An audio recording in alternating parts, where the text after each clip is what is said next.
दोस्तों आ चुका है आपका हिंदी विषय का रियल पेपर। जैसा कि आपको इंतजार था, सभी बच्चों को कमेंट आ रहे थे कि सर आप हमें पूरा रियल पेपर बताइए। तो दोस्तों आपके लिए मैं लेकर आ चुका हूँ हिंदी विषय का ये पूरा रियल पेपर आपकी स्क्रीन के सामने आ चुका है। और यहाँ पर आप सभी बच्चों को मैं बता रहा हूँ, ये पूरा का पूरा असली पेपर है। इस पेपर को पूरा का पूरा याद कर लेना और अपनी परीक्षा में तबाही मचा देना दोस्तों। तो दोस्तों ये आपका पहला क्वेश्चन आपकी स्क्रीन के सामने आ चुका है। सही विकल्प चुनकर लिखिए में। आप सभी बच्चों के लिए इसमें सारे पूरे पेपर का सॉल्यूशन मेरे द्वारा बताया जा रहा है। सभी स्टूडेंट जल्दी से जल्दी चैनल को सब्सक्राइब कर लीजिएगा और इसका पीडीएफ कहाँ मिलेगा वो भी मैं आपको अभी बता रहा हूँ। पहले हम ऑब्जेक्टिव टाइप क्वेश्चन देख लेते हैं। देखिएगा, आचार्य रामचंद्र शुक्ल ने हिंदी पद्य साहित्य को विभाजित किया है। दोस्तों हिंदी पद्य साहित्य के इतिहास को आचार्य रामचंद्र शुक्ल जी ने 4 कालों में बांटा है। कब बांटा था? 1929 में बांटा था दोस्तों। ये बात आप सभी बच्चे याद रखिएगा। 4 कालों में ऑप्शन नंबर सेकंड आपका सही उत्तर होगा। अगला प्रश्न है, परशुराम को व्यंग भरे उत्तर दिए थे। तो व्यंग भरे जो उत्तर देने वाले व्यक्ति थे वो थे भगवान लक्ष्मण जी। लक्ष्मण जी ने क्या करा था? परशुराम जी को व्यंग भरे उत्तर देके गुस्सा दिला दिया था बहुत ज़्यादा। अब देखिएगा अगला क्वेश्चन, रमणीयार्थ प्रतिपादकः शब्दः काव्यम परिभाषा है। ये परिभाषा दोस्तों पंडित राज जगन्नाथ की है। पंडित जगन्नाथ की परिभाषा है। इसका मतलब होता है रमणीय अर्थ को प्रतिपादित करने वाली शब्दावली को काव्य कहते हैं। ठीक है, थोड़ा ध्यान रखना।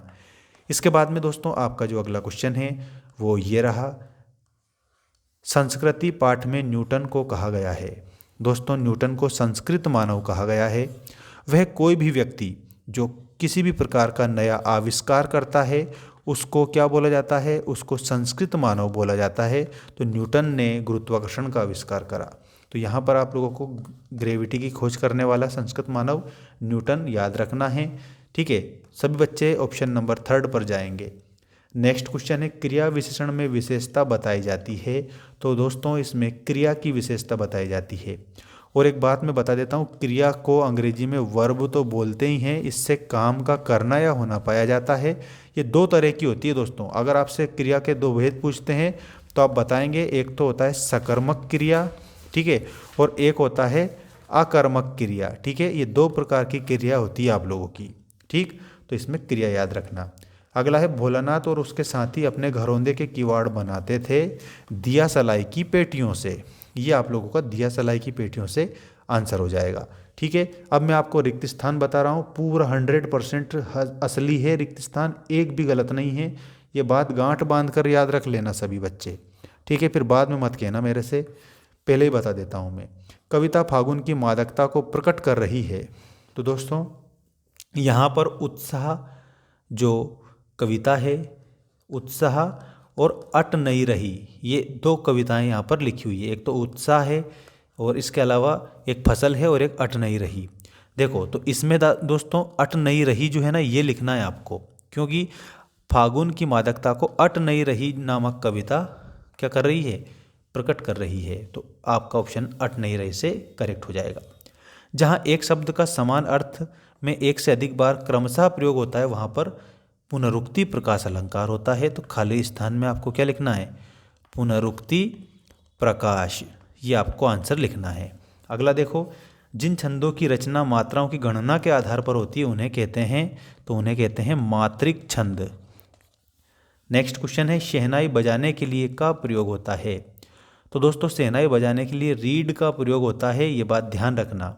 ठीक है, यशोगान संधि का उदाहरण है, यशः प्लस गान, यशोगान विसर्ग संधि का उदाहरण आपका हो जाएगा। कवि लॉन्ग स्टॉक में फिल्म की शूटिंग हुई थी। तो दोस्तों कवि लॉन्ग स्टॉक में गाइड फिल्म की शूटिंग हुई थी। अब सुनो, आपको कहाँ पर मिलेंगे सारे 6 सब्जेक्ट के पीडीएफ। और अगर आपने पीडीएफ पढ़कर परीक्षा देने गए ना तो मैं गारंटी दे सकता हूँ 100% आप पास हो जाओगे। ठीक है, ध्यान रखिएगा, बस पढ़ना आपको है, सीखना आपको है।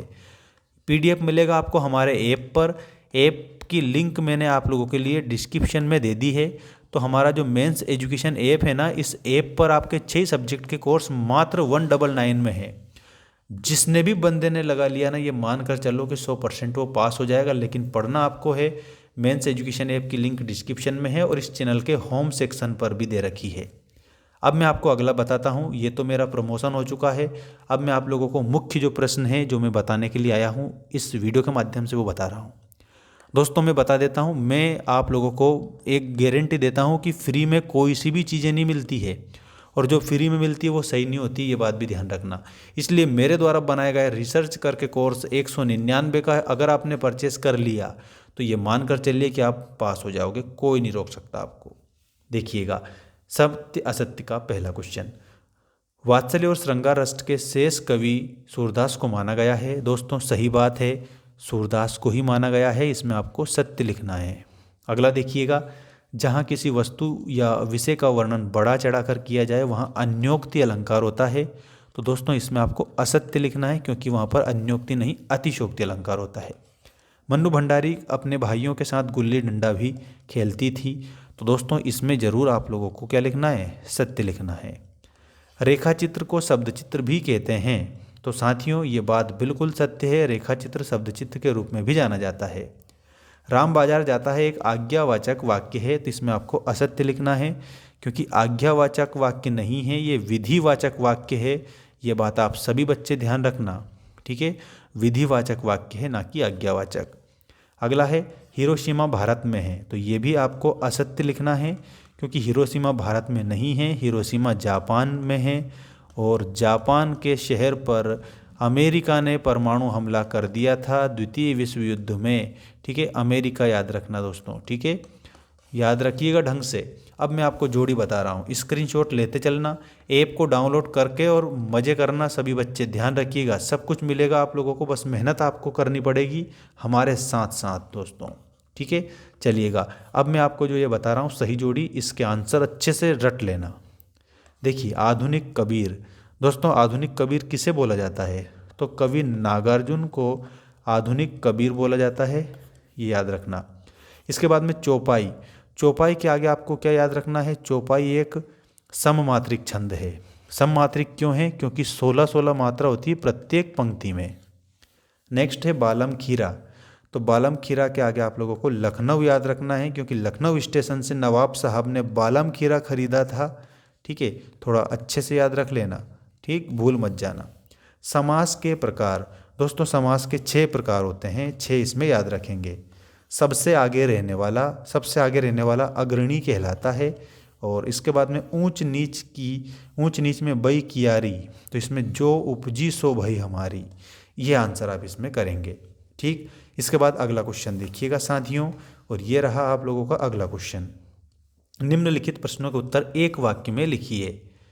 कवि निराला का उत्साह गीत किसे संबोधित करता है?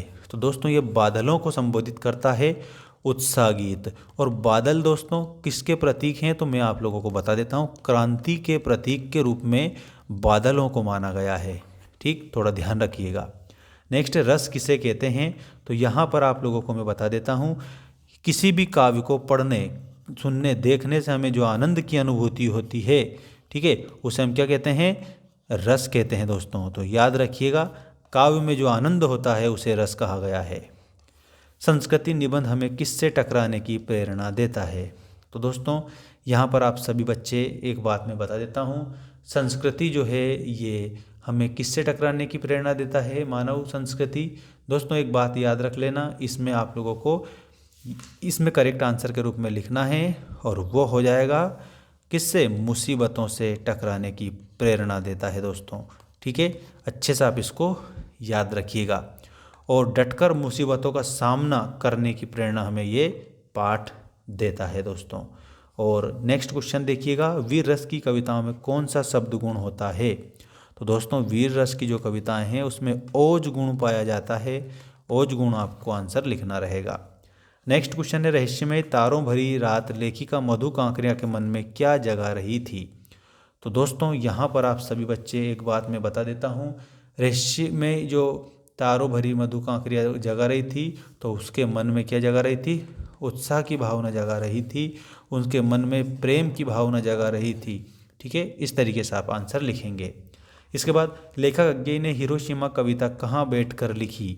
तो साथियों इसमें आपको लिखना है रेलगाड़ी में बैठकर लिखी थी लेखक अज्ञेय ने हिरोशिमा नामक कविता। बाकी दोस्तों इसका पूरा PDF आप लोगों को चाहिए तो पूरा का पूरा जो PDF है वो मेरे ऐप पर मिल जाएगा।